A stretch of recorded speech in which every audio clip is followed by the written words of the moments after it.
Hello, welcome back to my channel. If you're new here, my name is Mary and today's video is going to be my April wrap up. So I haven't posted a wrap up in quite a while. I'm not really gonna get into why in this video. I kind of want to go back to making videos.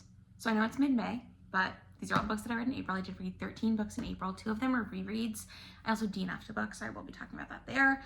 As usual, I'm gonna try to go through these in the order in which I enjoyed them. I have most of them with me from the library and then one that I own. 2 that I own actually now because I did buy my favorite book of the month. If I forget a book, I'll just sneak it in wherever it fits. Okay, so for the book that I DNF'd, Heartberries by Therese Marie Mailhot. This came out in 2018, I think, and it's a memoir. And I just couldn't get into it. I started trying to read it. I don't know who this author is, and I have a feeling I put this on my to be read list back in 2018 when I was originally making it of popular books that came out that year. There's a lot of books from 2018 on my TBR. Because I went through a lot of, that's when I got back into reading, and I went through a lot of lists of books that you should read, and then didn't get to all of them in that time. So now it's 2026, 8 years later, and I'm trying to read them. This is one of those, and it didn't really work for me. I couldn't really get into the writing style, and I couldn't make myself care, unfortunately, to read it. So I did not end up finishing this. I also had 2 rereads in the month of April. The first one was Oathbringer by Brandon Sanderson. It's the 3rd book in his Stormlight Archives. I read it last year for the first time and it made my top 10 books of the year, but I wanted to reread it because I actually started rereading at the beginning this year. So I reread Way of Kings, I reread Words of Radiance, and then I reread Oathbringer, and now I'm to the books that I haven't read before. So I think there's a novella that I need to read. I think it's Dawnshard, perhaps, if I'm thinking of the right thing. And then I can continue on in that series because I believe the first 5 books are out and that's the end of the first arc. Again, I don't know. I haven't really been keeping up with it. For a while I was reading a Brandon Sanderson book a month, and that was a really good idea, but I just got drained, I guess, and didn't do it. I would have finished 3 years ago if I had, with everything that he had out, and then I would have been able to read The Secret Projects. It doesn't matter, okay? But this is what I'm doing. I love that book. I reread it recently. I also reread Gwen and Art Are Not in Love by Lex Croucher. This is a queer retelling of the King Arthur myth, kind of, but the King Arthur myth exists in this world, and Gwen, who's this character, and Arthur, who's this character, know that they were named after the King Arthur myth. They have been betrothed since they were children, but they're both gay. So Gwen has a relationship with, down here, this knight, whose name I'm not gonna remember, which is kind of annoying, and then Arthur ends up in a relationship with Gabe, who is Gwen's older brother.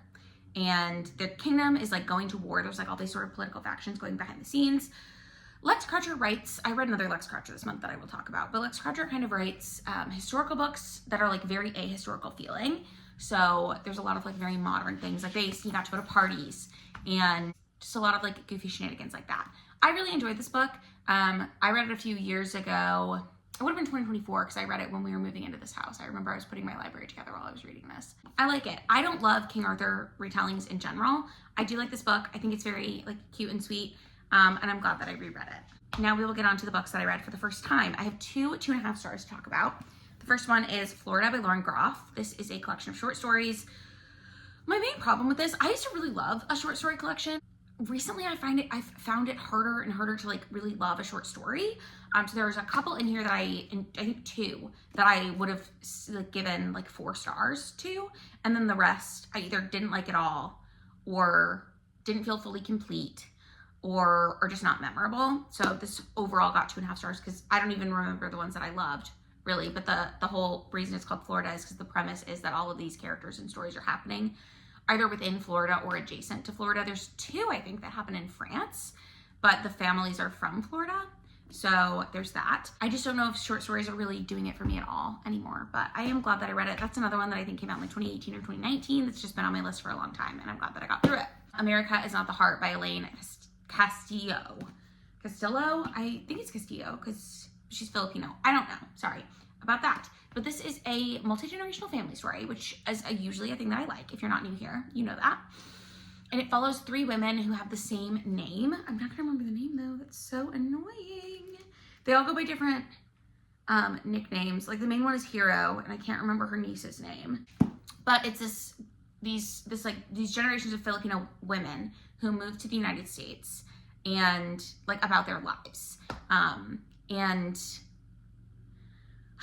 to describe this. So I really enjoyed the beginning part of the story and I really liked where it was going, and then it would like kind of derail and give you background on another character, and I just found that to be very clunky and not like, it made it difficult for me to consistently follow and keep up with. Part of it could be I'm reading a lot slower these days, which I know I read 13 books, so it doesn't really seem like it, I guess. But I'm not like, I don't know, I feel like maybe my attention span's not as good. I'm not really sure what exactly is going on with it, but I don't know. I just overall felt like this was just a very like borderline mid book for me, and I wanted to love it. I think that's part of why I got such a low rating, is because I wanted to enjoy it so badly. I did end up really liking the ending of it, but there was just like a good chunk in the middle that I thought was quite boring, poorly paced, and just like not engaging to read, I guess. Another book that I gave 2.5 stars is a nonfiction parenting book. I'm pregnant, by the way. I don't know when I'm gonna talk about it or tell anything. I'm due in September, it doesn't matter. But I read The Happiest Kids in the World by Rena Mae Acosta and Michelle Hutchison. I don't have a copy of it here. I listened to it as an audiobook. I gave this 2.5 stars. So I found an article that was like the best international parenting books, and I was curious about them because a lot of them have like, there's one called French Kids Eat Everything that I read about how to like not raise a picky eater, but the advice ultimately of that book is move to France because France has a better food culture than the US, so not truly helpful. This one is about Dutch parenting, and I thought, great, how to raise like a happy kid that's like well-adjusted, whatever. Move to the Netherlands where they have a better culture was the advice. So not super helpful for me. There were some, I don't remember them now, but like some tips and tricks on like things that parents in the Netherlands do. One of them is that they don't really take, not that they don't take parenting so seriously, but like they're more relaxed about certain things than American parents are. So there's that. The other thing that really drove me nuts about that book, unfortunately, is that one of the things that it advised, or no, one of the things that it talked about that made parents happier in the Netherlands is that they have a really big culture of working part-time, and their healthcare is not tied to their jobs. So I live in the US, my healthcare is tied to my job. If I stop working, I don't have healthcare. So there's not a part-time option for me or my husband. So, you know, not super helpful if you're not moving to the Netherlands, but I did read that. So that's unfortunate. Now we're going to our 3-star. I think I only had 1 3-star of the month, which is kind of surprising. I feel like that's normally my go-to, and that's Reputation by Lex Croucher. This is a Regency romance. It's been comped to Mean Girls, I think. But it's about this woman who, I guess girl, I don't know, she's like in her late teens, early 20s, so like marriageable age, and she joins this group of society women for the first time. She comes from kind of a not working class family, but like not super high up family, and these other girls are very super high up in society, and she's spending the summer season with them, basically. Her name is Georgiana, and she gets sort of swept up into this like popular group of girls, and they get into shenanigans. There's also a man that she likes a lot, and then so she's like kind of has a crush on him and is like trying to develop a relationship there. There's sort of a Regina George character who's actually very redeemable. The main character is like trying to make this other girl really like her and doing things that she knows she probably shouldn't do to get this other girl to like her. So in that way, it's a very like high school-ish type book. But again, it's set in the Regency era, but there's a lot of like going to parties and sneaking out without chaperones, and like all of the things of the era are mentioned, but they're not really taken that seriously, if that makes sense. I thought this was fine. I think if I had read this when it first came out, which I think was like 2021 or 2022, I think I might have enjoyed it a lot more, but it was fine overall. No complaints, not super memorable for me, but I think if it sounds like something that you would like, you might like it. Now we're moving on to a 3.5 star that I actually rounded down on Goodreads because I don't think I'm gonna find it that memorable. This is my second Simone St. James. This one is The Broken Girls by Simone St. James, and the premise, so this one has 2 timelines. There's a timeline in the past that's like at a boarding school with these girls. It's like an all-girls boarding school for girls who were kind of like in messed up situations. One of the girls, I think, like saw her uncle try to commit suicide and then stopped talking, so they put her in this home. Another girl just like kept getting in trouble with like sleeping with boys and stuff, so they put her in this girl's home. I can't remember the other stories, but the girl's home is haunted. So Simone St. James The other one that I wrote, I think had a real ghost too. So it kind of does this like supernatural paranormal thing that I just don't think I'm a fan of. I don't know, something about it just doesn't fully work for me. Like if there's a ghost story, I want it to be like very clearly a ghost story, but she always writes it like, is there a ghost?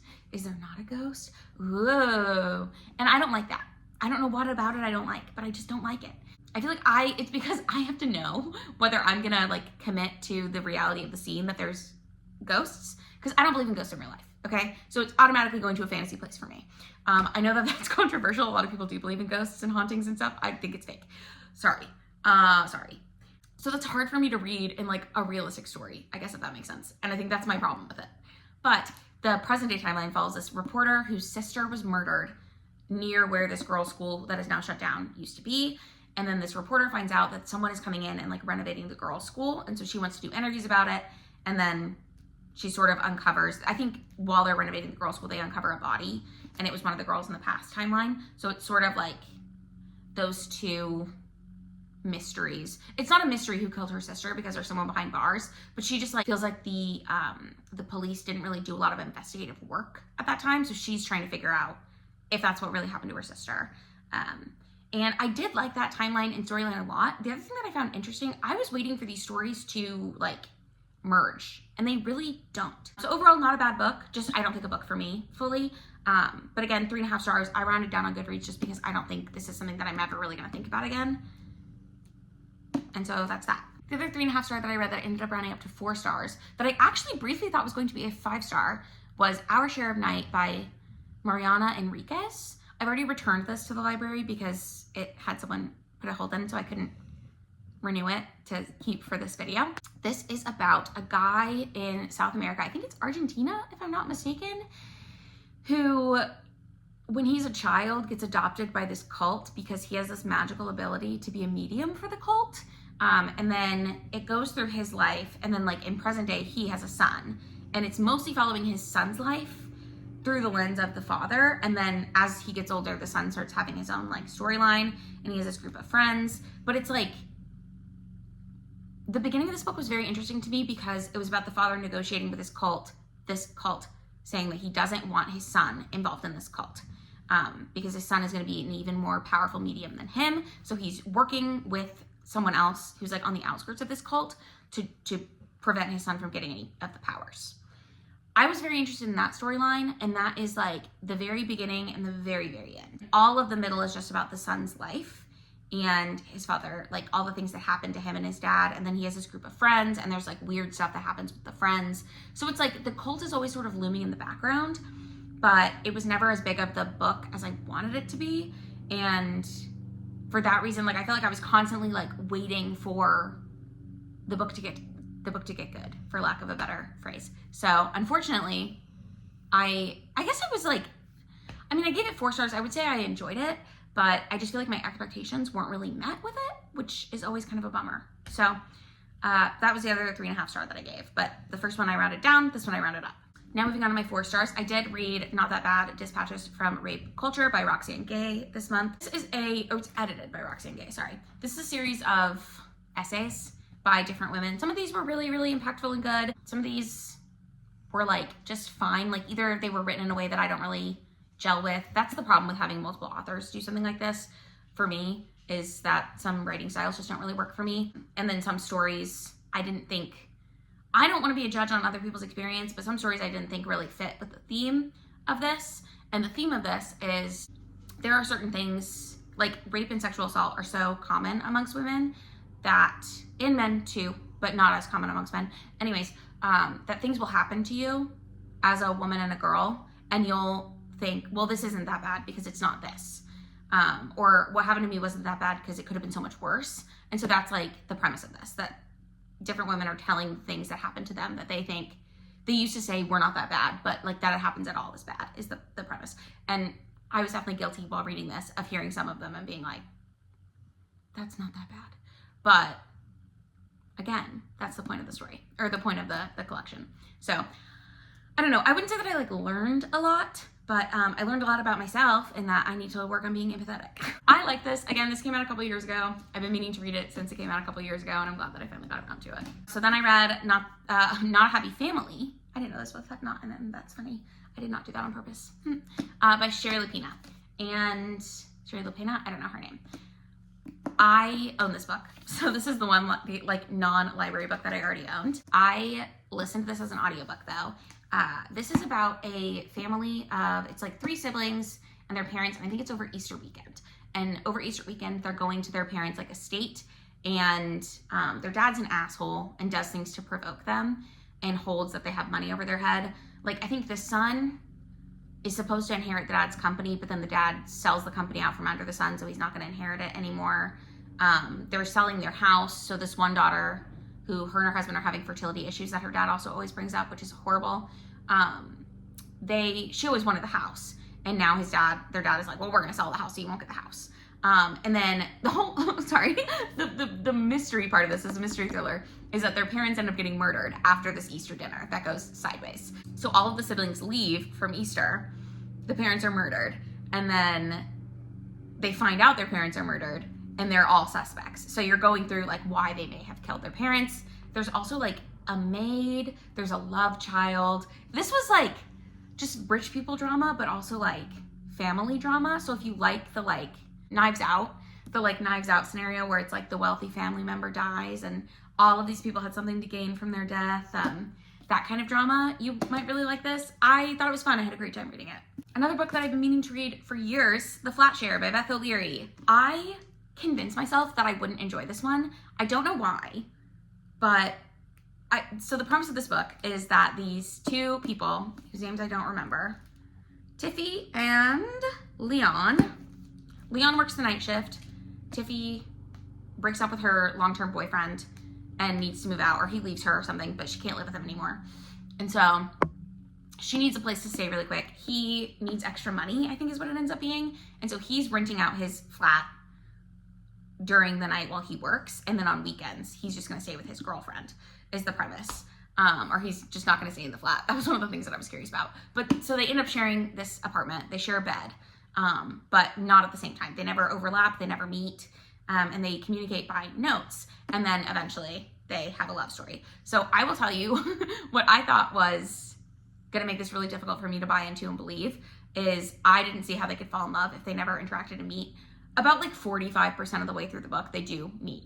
And so that's how, they don't just fall in love via these notes, if that is like a red flag turning you off to this book, because it was for me. And I was pleasantly surprised by this book. It was very cute, very sweet, nothing like overly swoony, but they also each had their own like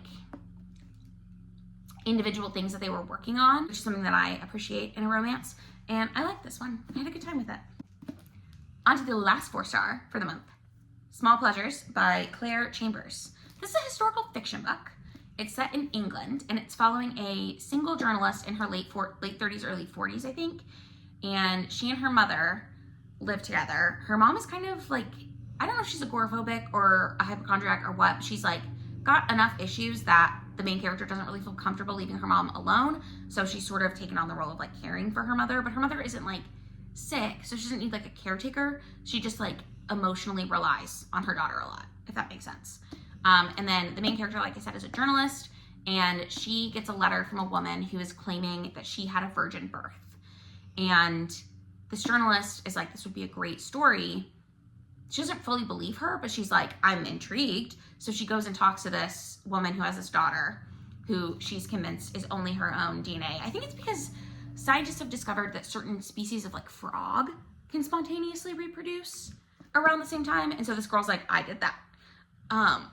As a person, and she's just intrigued, so she's looking into it. Okay, she ends up meeting this woman. Also has a husband who has married her after her daughter was born, and the main character, who's the journalist, kind of starts falling in love with the husband, and it's just a very interesting like look at this 1950s like situation.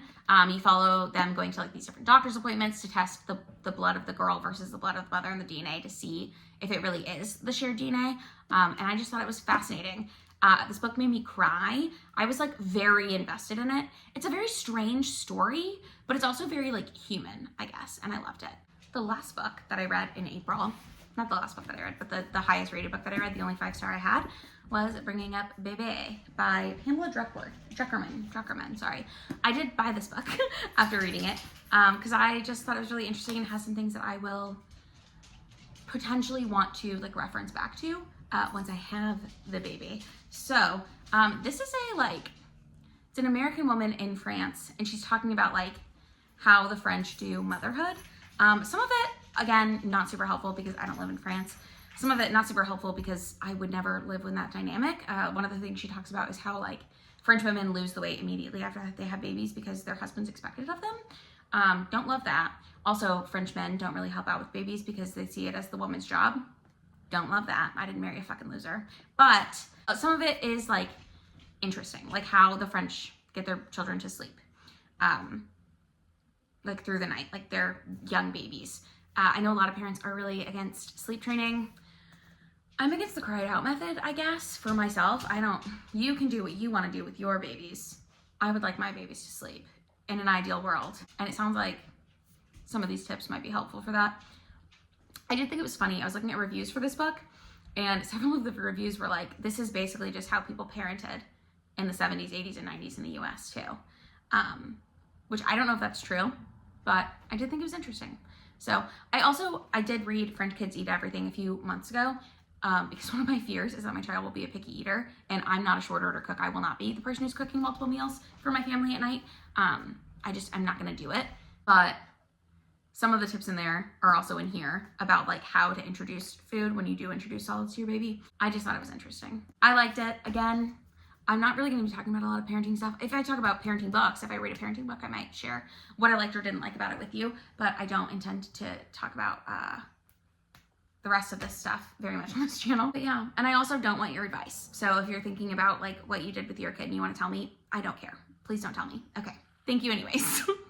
That's that. But those are the 13 books that I read in the month of April. If you've read any of these books, let me know in the comments down below how you felt about them. Also, let me know what you read in the month of April. I would love to hear your top read of the month. Again, this was a really backlist heavy month for me. I don't think I read anything newer than like 2024. Maybe I read maybe the Mariana Enriquez book that I read was a 2024 release.